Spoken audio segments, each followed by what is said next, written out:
Shalom Bapak Ibu Saudara sekalian dikasihi Tuhan Yesus Kristus.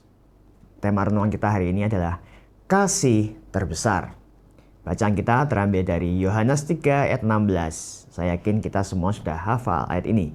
Karena begitu besar kasih Allah akan dunia ini, sehingga Ia telah mengaruniakan anak yang tunggal, supaya setiap orang yang percaya kepadanya tidak binasa, melainkan beroleh hidup yang kekal. Saudara, dalam peran sebagai ayah di dalam keluarga, saya mengakui tidak terbiasa untuk mengekspresikan kasih melalui pelukan atau hugging. Meskipun saya tahu bahwa pelukan adalah hal yang diperlukan oleh anak-anak saya dalam tumbuh kembang mereka. Namun, untuk membiasakan hal itu tidaklah mudah. Ketika Arvin, anak pertama kami, berusia balita, pelukan saya bisa dihitung dengan jari. Hanya beberapa kali dalam sebulan. Arvin sebagai anak laki-laki pun merasa fine-fine saja dengan hal itu. Namun berbeda dengan Aneta, anak kedua kami yang sekarang memasuki usia 4 tahun.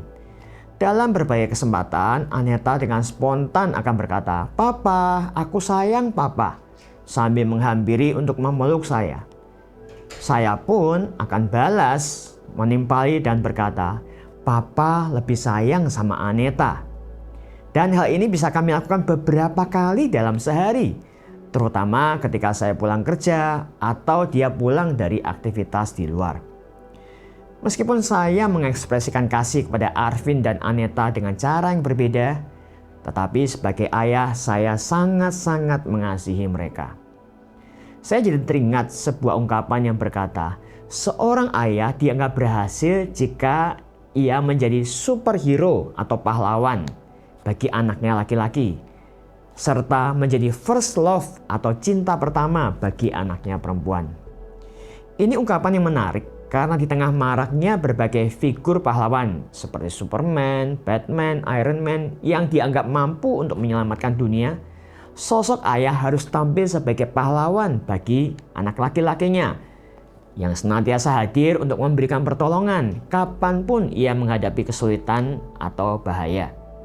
Sedangkan bagi seorang gadis, sosok ayah tampil sebagai figur yang dapat memberikan first love atau kualitas kasih yang ia perlukan. Bukan hanya kasih berupa kata-kata, namun juga tindakan nyata. Bukan memanfaatkan, namun justru harus berkorban. Hal ini tentunya akan menolong anak kita ketika kelak beranjak dewasa untuk tidak haus akan kasih sayang dari pria lain yang memberikan kasih yang palsu.